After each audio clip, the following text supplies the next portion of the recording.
It's not every day that someone looks at the data and concludes we might only have about 3 years before the fundamental structure of our world gets completely turned upside down. I mean, 3 years. It sounds like the setup for a sci-fi blockbuster where the screen fades to black and a ticking clock just appears, right? Yeah, totally. It immediately triggers a fight or flight response. Yeah. When we hear timelines that compressed, Yeah. we naturally start picturing, the dystopian movies we grew up with. We picture Terminators and ruined cities and humanity on the run. Right, exactly. But look, if you are listening to this and feeling your heart rate spike, just take a breath. This deep dive is absolutely not a doom and gloom session. It's actually a roadmap. Yeah, it's about understanding the terrain. Right. So our mission today is to explore this incredibly fascinating, really in-depth interview with Mo Gawdat. He's a former top executive at Google's X division, which is their ultra-secretive innovation lab. And we are pulling from his firsthand accounts from the inside of the AI revolution. We're covering massive economic shifts, the changing face of global security, and ultimately a very plausible, physics-driven, utopian endgame. Which is a wild ride, honestly. But to understand where we are actually heading, we have to look past the superficial news cycle. Gawdat introduces this concept he calls the hype dichotomy. The hyped dichotomy. Let's unpack that gap. What exactly does he mean? Well, it's this massive, almost incomprehensible gap between what the general public thinks artificial intelligence is doing right now and the reality of what engineers are actually witnessing inside the labs. Right, because public perception seems entirely focused on consumer-facing glitches. We see a chatbot that confidently invents some fake historical event or an AI image generator that gives a person 7 fingers, and we collectively laugh. We think the technology is clumsy. Yeah, we think it's a toy. But Gawdat's perspective is rooted in this moment way back in 2016 at Google. He was observing a project involving robotic grippers. And that 2016 project is the perfect illustration of what is really happening behind closed doors. Wait, robotic grippers? Like on an assembly line? Well, see, you might picture a factory robot like a mechanical arm programmed with very precise geometric coordinates to weld a car door. But those traditional robots are blind. They just execute rigid code. These grippers in the Google lab were completely different. How so? They weren't pre-programmed with the exact pressure required to pick up an object. They were being given a goal, and then they were taught to assess texture, to gauge softness, and to understand the unique physical shape of whatever was put in front of them entirely through trial and error. Oh, wow. So Goddard watches these machines and he has this profound realization. He sees them failing, adjusting their grip, and trying again. And it hit him that they were learning exactly like human toddlers learn to interact with the world, through observation, failure, and physical adjustment. Exactly. It hit him that humanity was actively handing the reins of apex intelligence over to another entity. It forces a massive perspective shift. Yeah, I mean, it's like the public is watching a slightly clumsy robot try to juggle, and we're all laughing at the dropped balls, but we're completely unaware that behind the curtain, in the server farms, there is a microscopic genius upgrading its own brain millions of times a day. That's a great analogy. Inside those tech vaults, engineers are watching systems write their own code. These systems compile that code, run simulated experiments, grade the outcomes, and then redeploy the best improved version of themselves. And what blows my mind is the speed of that iteration. We are not talking about a software update every few months. The iteration is happening at the speed of computation. They are testing and improving every single microsecond. Right. Intelligence is fundamentally triggering more intelligence in a compounding loop. But, hardware costs money, and server farms require massive amounts of electricity. This microsecond evolution in the lab is obviously not going to stay locked in a vacuum. Right, it's going to spill out and fundamentally alter the math of our modern economy. Which brings us to the timeline Gawdat lays out. Yeah, the timeline is sharp. He predicts that artificial general intelligence, or AGI, which is an AI that can perform any cognitive task better than a human, will arrive by 2026 or 2027. That is just around the corner. It is. And the immediate economic consequence of AGI is massive job disruption. He estimates that by 2028, up to 30% of jobs in certain knowledge work sectors could simply disappear. See, wait, I always thought the conventional wisdom was that the robots would come for the manual labor first. We assumed the factory workers and the delivery drivers would be replaced, and the highly educated office workers doing the thinking would be safe. Yeah, everyone thought that. But you're saying it is actually easier for an AI to digest 10,000 legal briefs and draft a flawless contract than it is to teach a robot how to gently sand the curve of a vintage car fender. Why is that the case? Well, it comes down to something in computer science called Moravec's paradox. High-level reasoning, things like playing chess, passing the bar exam, or writing code, actually requires very little computation because it operates on strict logical rules. Okay, that makes sense. But sensory motor skills, like the ability to walk up a flight of stairs, or feel the grain of a piece of wood, or navigate a cluttered room, that took millions of years of evolution for biological creatures to master. Right, we just take it for granted. Exactly. Replicating those physical instincts in a machine requires an astronomical amount of processing power. So we are seeing a total inversion of historical expectations. So the blue-collar jobs that require nuanced physical interaction with unpredictable environments are incredibly difficult to automate. The carpenter, the plumber, the electrician, they are safe for now. Yeah, completely safe for the foreseeable future. While the entry-level white-collar knowledge worker is essentially standing on a trap door.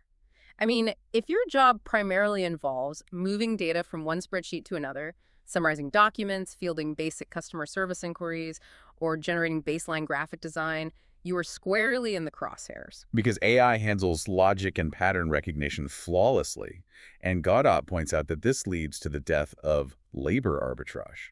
Labor arbitrage, like let's dig into that because that is the foundational math of modern capitalism. It's the practice of generating profit by utilizing labor that costs less than the value of the product or service being sold. Right. You hire a junior analyst, pay them a certain salary, and bill their hours to a client at a massive markup. That margin is the lifeblood of corporate profit. But the math completely breaks down when you change the baseline cost of labor. Gawdat talks about labor cost dropping to the mere cost of computing power, dropping to digital tokens. Let's actually define what a token is in this context because it's crucial. Yeah, a token is essentially the fundamental unit of data in AI processes, like a syllable of a word or a pixel in an image. When a business pays for AI, they aren't paying an annual salary or health insurance. No, they are just paying fractions of a cent for the electricity and silicon required to process those tokens. And the cost disparity becomes insurmountable. If an AI system can do the analytical work of 4 paralegals for a few dollars worth of compute tokens, businesses face an irresistible financial incentive to replace the humans. And it is not even necessarily driven by corporate malice, right? It's a structural mandate of a competitive market. Exactly. If one law firm cuts their overhead by 90% using AI, they can undercut every other firm's pricing. Right. If you don't adopt the technology and shed your expensive human labor, your competitor will, and they will just drive you out of business. That economic reality is terrifying because if massive swaths of the population lose their jobs because their labor is too expensive compared to compute tokens, they lose their purchasing power. And if nobody has a paycheck to buy the goods and services the AI is so efficiently producing, The entire consumer economy spirals. right. But this ruthless competitive logic doesn't just apply to corporate profit margins. When intelligence and labor become incredibly cheap and incredibly capable, the technology becomes the ultimate geopolitical lever. Yeah, nations aren't just looking at this for efficiency. They're looking at AI through the lens of sheer survival. Which brings us to a concept Gawdat calls the fourth inevitable. Okay, let's clarify that framework. Gawdat has outlined several inevitabilities regarding AI development, like the fact that AGI will happen and that it will eventually outsmart us. The fourth inevitable focuses specifically on the deployment of the technology. Right. It states that if a nation or a state-backed corporation achieves artificial intelligence supremacy, they absolutely will deploy it. And just to be clear for everyone listening, we are simply reporting on the competitive incentives driving the US, China, and others here. We aren't endorsing any nation's actions, just explaining the game theory. Exactly. It is a classic prisoner's dilemma playing out on a global stage. The logic is brutal, but inescapable. Even if a nation completely understands the profound risks of deploying an autonomous superintelligent system, they operate under the assumption that their geopolitical adversaries are building the exact same thing. Right. In a world where AI dictates economic output and military dominance, choosing to pause your own development means choosing to become obsolete. Yeah, you just lose the board. Here's where it gets really interesting, but also kind of terrifying. If all these global players know this could lead to disaster, why can't we just hit the brakes? Why is signing an international AI treaty so much harder than the nuclear treaties of the past? Well, think about a nuclear program. It requires massive, easily trackable infrastructure. You need uranium enrichment facilities, missile silos, things you can literally see from a satellite in space. Oh, right. You can't really hide a nuclear test. Exactly. Yeah. But AI just requires server farms, silicon, and code. It is decentralized and nearly impossible to monitor globally. And because of that, the barrier to entry for devastating conflict is dropping dramatically. Gawdat points out the terrifying new math of the modern battlefield. Yeah, transitioning away from wars fought with multi-million-dollar fighter jets, aircraft carriers, and incredibly expensive ballistic missiles. Right. Imagine autonomous drones that cost only $20,000 each. These drones are powered by AI, capable of communicating with each other in a massive swarm and making independent targeting decisions without a human operator in the loop. So if a nation has a defense budget in the hundreds of billions of dollars, they can literally afford to manufacture and deploy millions of these autonomous drones across a conflict zone. You can't shoot down a million drones with traditional Patriot missiles. The cost asymmetry makes traditional defense impossible. Yeah, we are entering a new era of mutually assured destruction. During the Cold War, MAD was based on nuclear weapons, a few massive assets that guaranteed total annihilation if the button was pushed. The new MAD is based on swarms of cheap, decentralized, AI-driven weapons. It creates a highly volatile global arms race where the speed of technological iteration outpaces human diplomacy. And I have to admit, hearing about massive white-collar job loss followed immediately by an unstoppable global arms race of autonomous drones, it feels incredibly bleak. It paints a picture where human agency is just crushed by the math of the technology. It is a very dark transition period. There's no getting around that. Right. But this raises the most crucial question of Gawdat's entire philosophy. What happens if we push through this dangerous phase? Okay, where does he go with this? He argues that pushing past artificial general intelligence into artificial superintelligence, or ASI, which he predicts could emerge between 2032 and 2035, is actually humanity's salvation. I'm going to push back hard on that. Assuming a superintelligence will just become a benevolent park ranger for humanity feels like a massive leap of faith. I mean, our entire cultural framework, from Skynet to the Matrix, assumes that once the machine outsmarts us, it wipes us out. What if it views humanity not as a species to be protected, but as a virus destroying the planet? It is a completely valid fear. But Gawdat argues that dystopia doesn't come from the AI itself. Dystopia comes from humans using AI maliciously. It comes from human greed, human fear, and human tribalism directing the machines during this transitional phase. Okay, so the problem is us, not the code. Right. An artificial superintelligence, however, will eventually outgrow human control, and crucially, it will outgrow human stupidity. Gawdat grounds this hope in thermodynamics, specifically the minimum energy principle. Wait, thermodynamics. Explain how thermodynamics applies to a superintelligent software program. Well, in physics, the highest order of any system is to perform its functions predictably and efficiently, with the absolute least amount of wasted energy. A superintelligence will be inherently driven to optimize the global system, and war is the ultimate violation of the minimum energy principle. Oh, I see. War destroys resources, it severs supply chains, it wastes biological lives, and it creates chaotic, long-lasting inefficiencies. Exactly. So the superintelligence looks at global conflict and doesn't see a moral failing. It sees a mathematical error. It recognizes war as a deeply flawed, illogical way to resolve disputes or allocate resources. Therefore, an ASI will naturally optimize against conflict. Right, because scarcity is the primary driver of human conflict. We fight over land, water, and energy. A superintelligence capable of mastering fusion energy, optimizing global agriculture, and managing hyper-efficient supply chains would effectively eliminate scarcity. And without scarcity, the mathematical utility of war drops to zero. But wait. That covers why the machine stops the wars. It still doesn't answer why the machine keeps us around. If efficiency is the ultimate goal, humans are incredibly inefficient. We are messy, emotional, and unpredictable. Why wouldn't the ASI just pave over us to build more efficient server farms? Well, Gawdat answers that by looking at evolutionary biology, specifically the concept of expanding circles of empathy and care. Think about a single-celled amoeba. Its level of intelligence only allows it to perceive its immediate environment and prioritize its own replication. Yeah. It is purely selfish because its cognitive capacity is extremely limited. But as intelligence evolves in a species, that circle of care expands outward. A mammal will expend energy to protect its kin. Highly intelligent species, like humans, have expanded that circle even further to include our tribes, our nations, and increasingly, our entire global ecosystem. Right. We understand that a thriving, diverse planet is better for everyone.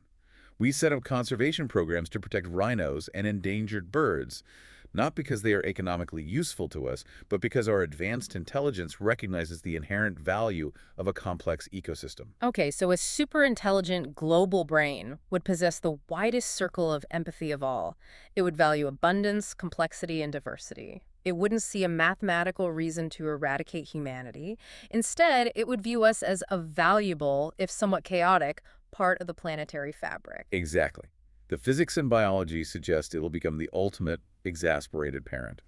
It will look at our historical wars, see a toddler throwing a very inefficient tantrum, and just put humanity in a cosmic timeout for our own good, managing the world so we can't destroy it. So essentially, we're worried AI will become a supervillain, but the physics actually suggest it will become the ultimate exasperated parent. Yeah, pretty much. It is a genuinely beautiful vision of 2035. A superintelligence that basically manages the world efficiently, ends the wars, and protects us from our own destructive instincts. But look, you and I still have to actually survive the next 10 years to get to that utopian endpoint. The transition period between now and 2035 sounds incredibly turbulent. How does an individual actually adapt and survive today? The first piece of practical advice Gawdat offers is that you cannot fight the technology. You cannot refuse to use it out of principle and expect to keep your career. You have to merge with it. He talks about the concept of borrowing IQ points. What are the actual mechanics of borrowing IQ points, like day to day? It is about cognitive load theory. The human brain has a very limited working memory. If you spend your day doing mundane data processing, formatting emails, or writing boilerplate code, you are maxing out your cognitive load on low-level tasks. Right, you're exhausted by 3 p.m. Yeah. Borrowing IQ points means using AI as a cognitive amplifier. You hand off the computational heavy lifting to the algorithm. This frees up your biological brain to engage in executive functioning, so higher-level problem solving, strategic synthesis, and creative direction. Oh, I see. You stop being the person who writes the document and you become the director who orchestrates the AI's output. Exactly. Yeah. Which leads directly into the second massive survival strategy, Yeah. understanding the premium on human resonance. Human resonance. This is where the Ed Sheeran example comes in, right? Yeah. Let's say we reach a point where AI can compose a piece of music that is mathematically and harmonically perfect. It studies every pop hit ever written and generates a flawless song. It doesn't matter. We are still going to pay hundreds of dollars for a ticket to see an artist like Ed Sheeran perform live. Right, because we aren't just paying for the audio frequencies hitting our eardrums.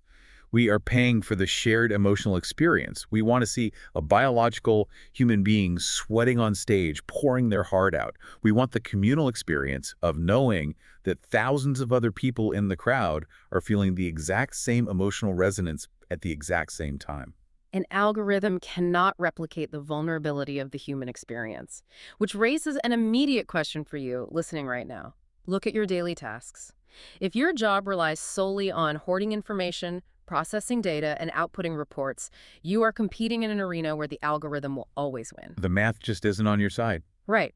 But if your job relies on making people feel seen, understood, or inspired, that is your moat. The ultimate currency of the future is genuine human connection. Nursing, counseling, live entertainment, physical therapy, or even just being the manager who truly understands how to navigate complex team dynamics. How can you inject more Ed Sheeran into your 9 to 5? That's the perfect way to frame it. And Gawdat also emphasizes that we are not entirely powerless regarding how this technology is deployed. There is a collective call to action here. We have to vote with our usage. Meaning we choose which platforms survive. Yes. We must demand that leaders and corporations prioritize human well-being over sheer, unchecked capitalist hypergrowth. If a company is deploying AI models that actively harm society, manipulate attention spans, or violate privacy, we have to actively withdraw our engagement and support ethical, transparent models. And alongside that activism, Gawdat offers a really grounding perspective on personal well-being during this transition. He fundamentally redefines happiness. I mean, in modern society, we often confuse happiness with the dopamine hit of a new purchase, a viral video, or a promotion. But dopamine is fleeting. It just leaves you wanting more.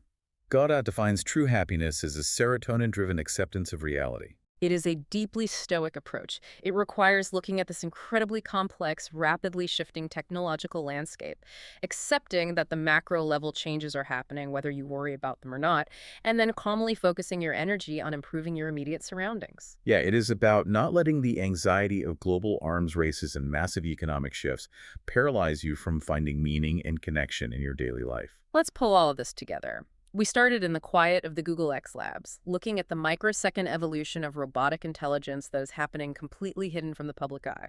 And we explored how that compounding intelligence will inevitably break the math of labor arbitrage, leading to significant economic disruption as compute tokens replace human salaries. Yeah. We examined the dangerous geopolitical arms race driven by the fourth inevitable and the frightening reality of drone swarms altering the concept of mutually assured destruction. But we pushed through that transitional darkness to find the minimum energy principle. We explored the physics-driven hope that superintelligence will ultimately recognize war and scarcity as deeply inefficient, expanding its circle of biological care to create a peaceful, abundant ecosystem that preserves humanity. It is a monumental amount of information to process. It completely challenges our deepest assumptions about economics, warfare, and the fundamental value of human labor. It really does. And look, if you are listening to this and feeling the weight of these concepts, that is completely valid. But you are the learner. You tuned in because you want to understand the actual mechanics of this shift. Ignorance is not a survival strategy. No, it's really not. Understanding these forces, knowing the difference between public hype and lab reality, understanding Moravec's paradox, and recognizing the value of human resonance is the only way to ensure you aren't swept away by the tide. Because knowledge strips away the paralyzing fear of the unknown and gives you the agency to adapt. Exactly. Which brings us back to that initial ticking clock, 3 years before the world begins to radically shift. But instead of fearing that countdown, I want to leave you with a different angle to ponder entirely on your own. If Gawdat is right, and artificial superintelligence eventually runs the world perfectly, eliminating the need for human labor to survive, solving the energy crisis, and optimizing away war, it forces us to confront a deeply uncomfortable psychological question. Are we actually afraid of the AI destroying us? Or are we secretly terrified of a future where we don't have our jobs, our daily grind, and our financial struggles to define who we are? If the machine solves the problem of survival and you no longer have to work to justify your existence, who do you actually want to be?